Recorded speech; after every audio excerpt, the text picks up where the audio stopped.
On the day I was supposed to meet my sister, he got a concussion. The hospital found nothing, but he complained about headaches for a week. I found how to simulate concussion, symptoms of fractures, signs of heart attack in his browser history.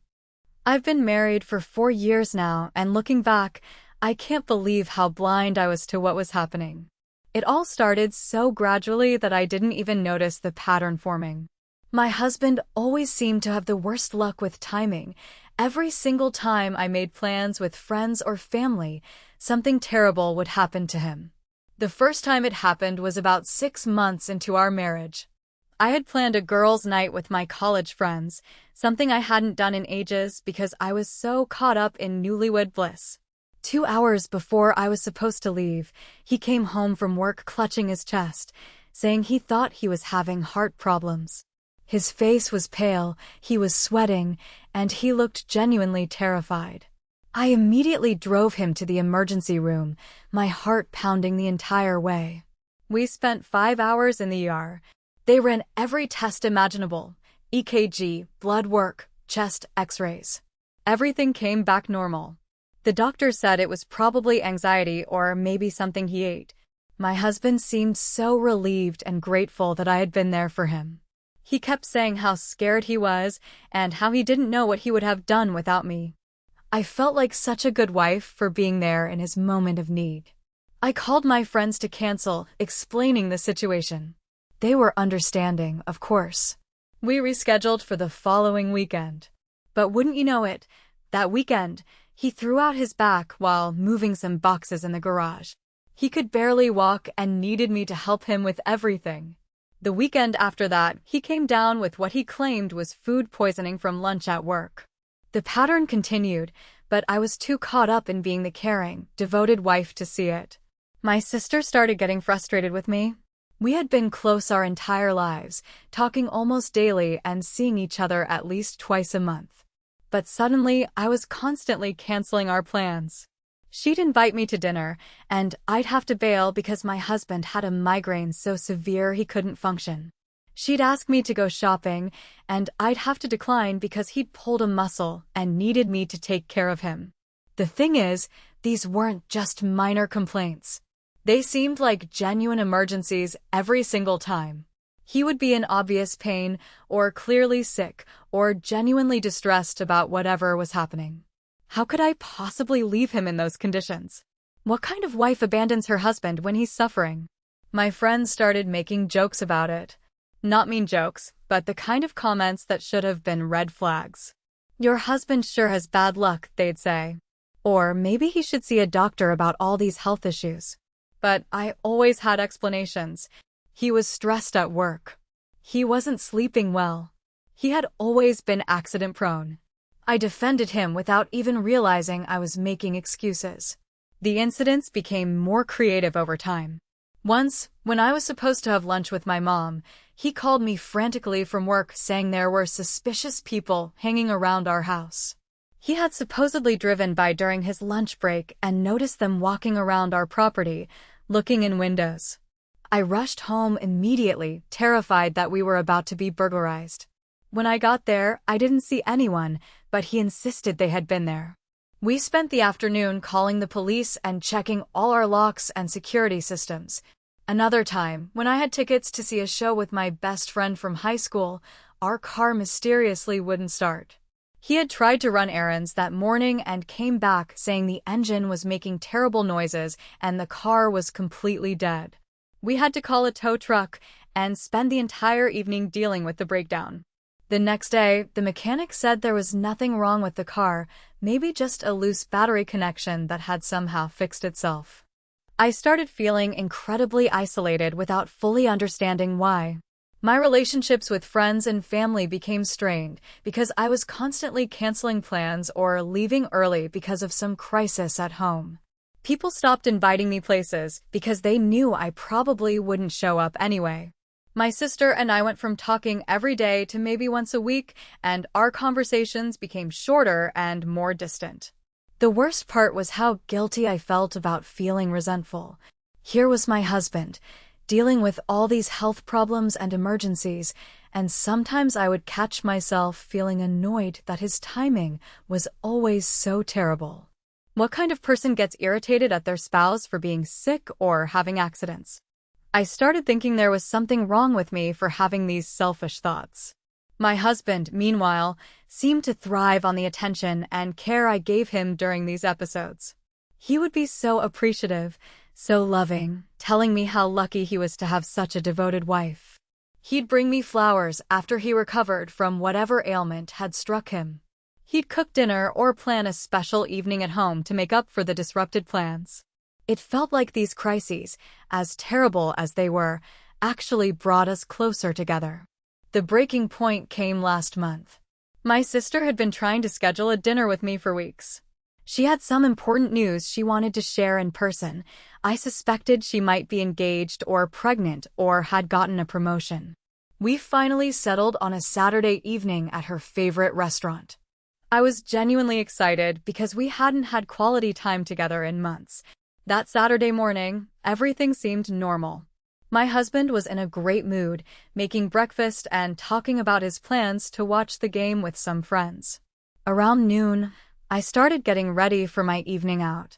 I was in the shower when I heard this horrible thud from the bedroom, followed by groaning. I rushed out to find him on the floor next to our bed, holding his head and looking dazed. He said he had gotten dizzy while getting dressed and fallen, hitting his head on the nightstand. He seemed confused and kept asking what day it was. He said his vision was blurry and that he felt nauseous. All classic signs of a concussion. I immediately drove him to the emergency room, calling my sister on the way to cancel our dinner. She was disappointed, but understanding. Family emergencies come first, after all. The ER was packed, and we waited for hours. My husband seemed to drift in and out of coherence, sometimes seeming perfectly fine and other times acting confused and disoriented. When they finally examined him, they did a CT scan and neurological tests. Everything came back normal. The doctor said he might have a mild concussion, but that his symptoms seemed inconsistent. She recommended rest and follow-up if symptoms persisted. My husband nodded seriously and thanked her for being so thorough. For the next week, he was a completely different person. He complained constantly about headaches, saying that light hurt his eyes and that he couldn't concentrate on anything. He took time off work and spent most of the day lying in our darkened bedroom. I waited on him constantly, bringing him meals, his medications, anything he needed. I rescheduled everything in my life to take care of him. By the end of the week, I was exhausted and frustrated. Something felt off about the whole situation, but I couldn't put my finger on what. Maybe it was the way his symptoms seemed to come and go so conveniently, or how he seemed perfectly fine when he thought I wasn't watching, only to suddenly be in pain again when I appeared. That Friday evening, while he was napping, I decided to use his laptop to order groceries online, since mine was charging upstairs. When I opened the browser, I was planning to go straight to the grocery store website, but the browsing history caught my eye. What I saw made my blood run cold. The searches were all from the morning of his supposed accident, made just hours before I found him on the bedroom floor. How to simulate concussion. Concussion symptoms checklist. How long do concussion symptoms last? What tests do doctors do for head injuries? I scrolled further back through his history, my hands shaking. There were searches from the week before my canceled lunch with my mom. How to disable car engine temporarily. Car problems that look serious but aren't. From the day he claimed suspicious people were around our house. How to sound panicked on phone. Signs of potential break-in. Going back months, I found searches for heart attack symptoms in young men, how to fake food poisoning, back injury symptoms, migraine symptoms that doctors can't verify. The pattern was undeniable. Every single emergency that had disrupted my plans had been researched and planned in advance. I sat there staring at the screen, feeling like my entire world was crumbling. This man I had loved and cared for, whom I had sacrificed so much for, had been deliberately manipulating me for years.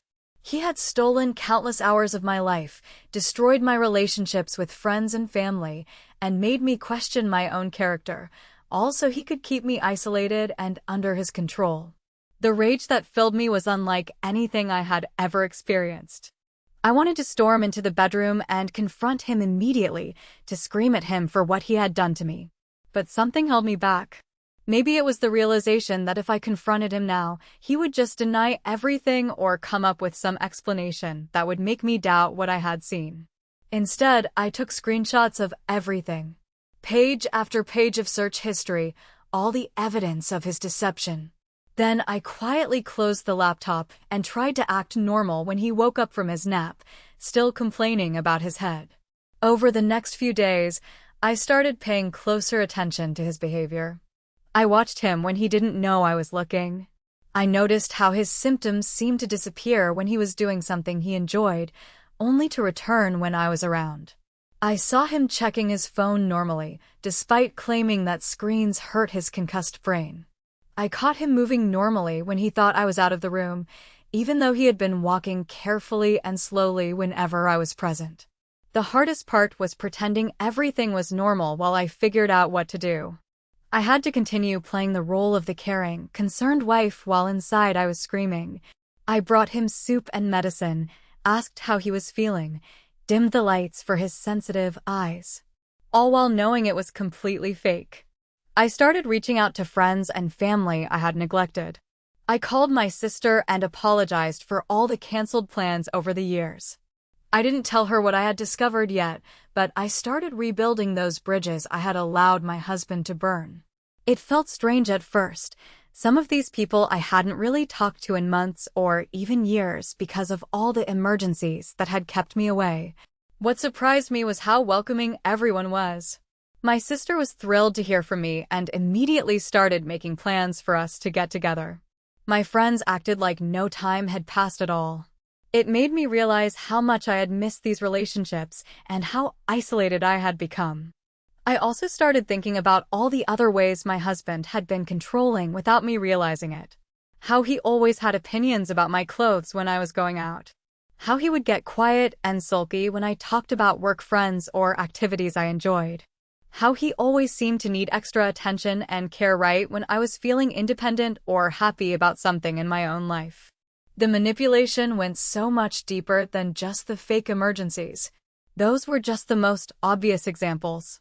He had been systematically cutting me off from my support system and making me dependent on him for years. And I had been so focused on being a good wife that I had let it happen. About 2 weeks after my discovery, I finally told my sister everything. We met for coffee on a Saturday afternoon. My husband was supposedly still too unwell to be left alone for long, but I was done organizing my life around his fake illnesses. I showed her the screenshots and told her about all the patterns I had noticed. My sister's reaction was immediate and intense. She was furious on my behalf, but also heartbroken that I had been going through this alone for so long. She helped me see things I hadn't even recognized as red flags. She reminded me of conversations we'd had where I had mentioned my husband's opinions about my friends or family, comments I had dismissed as normal relationship dynamics, but that she now recognized as attempts to isolate me. Together, we started making a plan. I wasn't ready to leave immediately. The thought of dismantling my entire life was overwhelming, but I knew I couldn't continue living this way. We decided I would start slowly reclaiming my independence. I would stop catering to his fake emergencies. I would make plans and keep them, regardless of whatever crisis he manufactured. The first test came sooner than I expected. My sister invited me to a family gathering the following weekend. When I told my husband about it, I could practically see the wheels turning in his head. Sure enough, the night before the gathering, he started complaining about chest pains again. The same symptoms as that very first incident years ago. But this time I was ready. I told him calmly that I hoped he felt better and that he should probably see a doctor if he was concerned. Then I continued getting ready for the next day. He escalated his complaints, saying the pain was getting worse and that he was scared.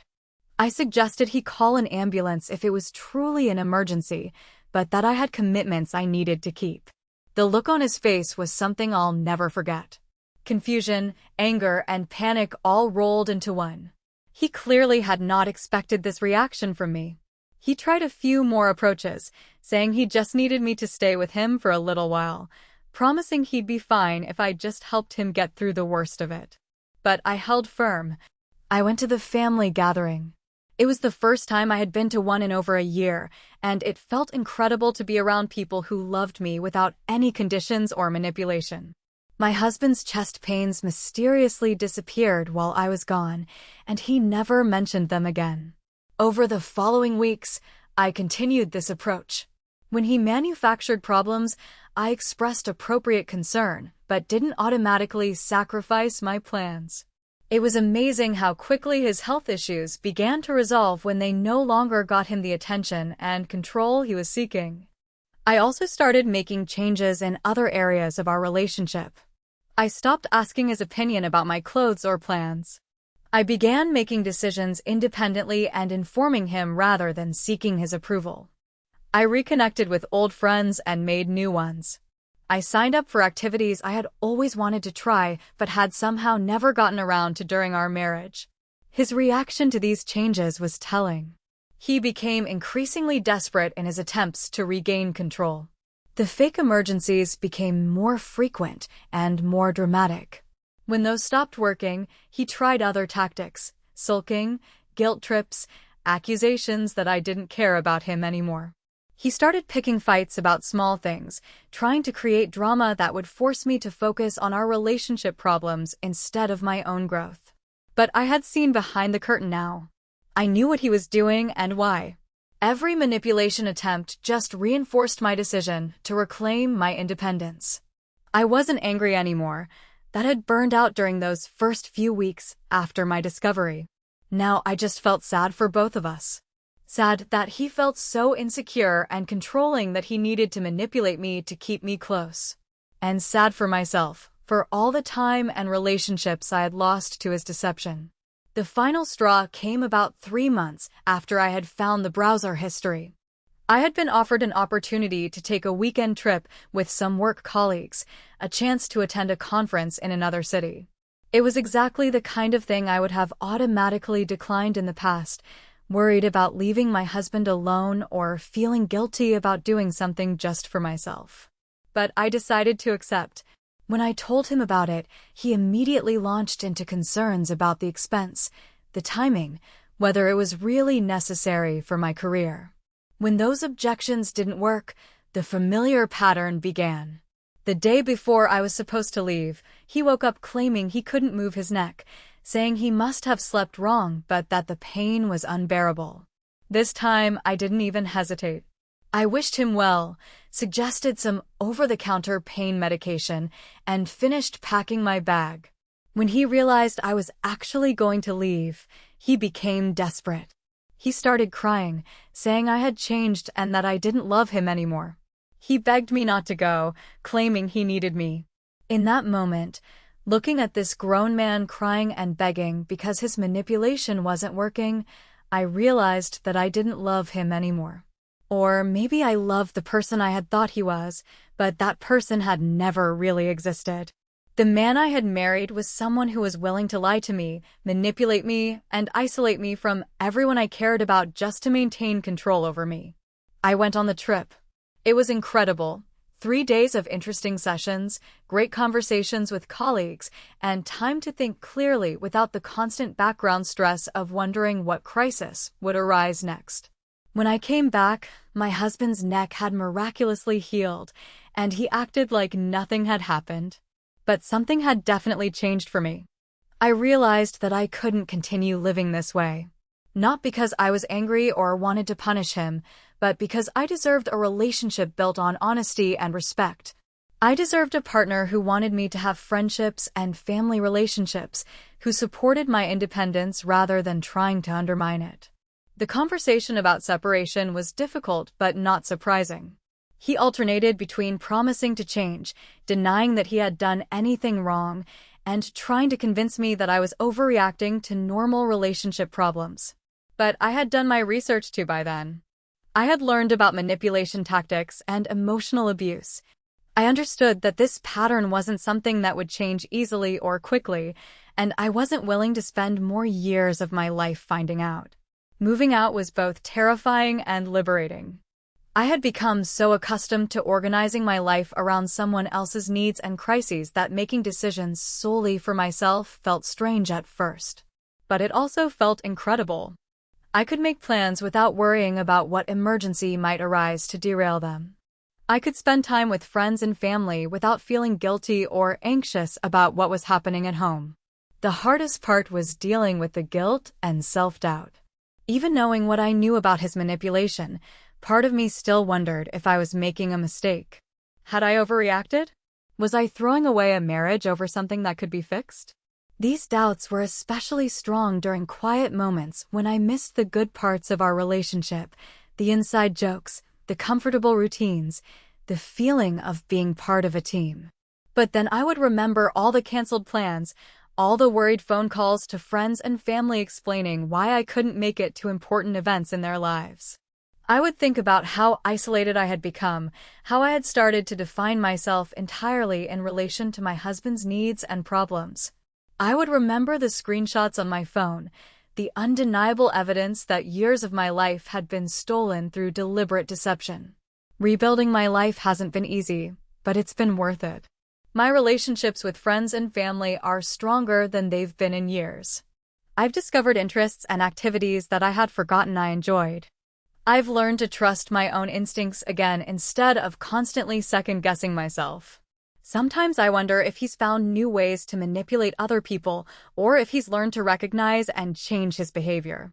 Part of me hopes he has, not for my sake, but because the alternative is sad to think about. Living your life by controlling and deceiving others must be exhausting and lonely, even if you're getting what you think you want in the short term.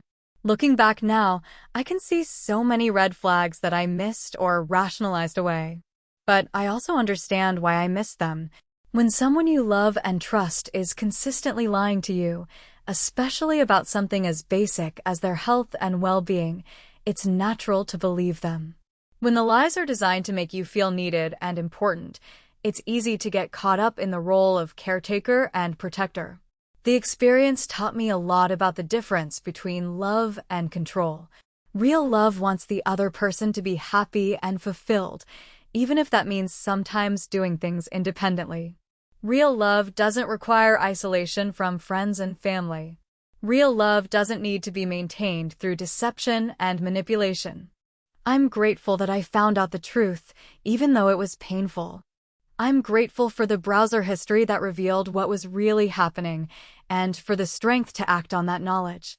Most of all, I'm grateful for the friends and family who welcomed me back with open arms, despite all the times I had let them down due to manufactured emergencies.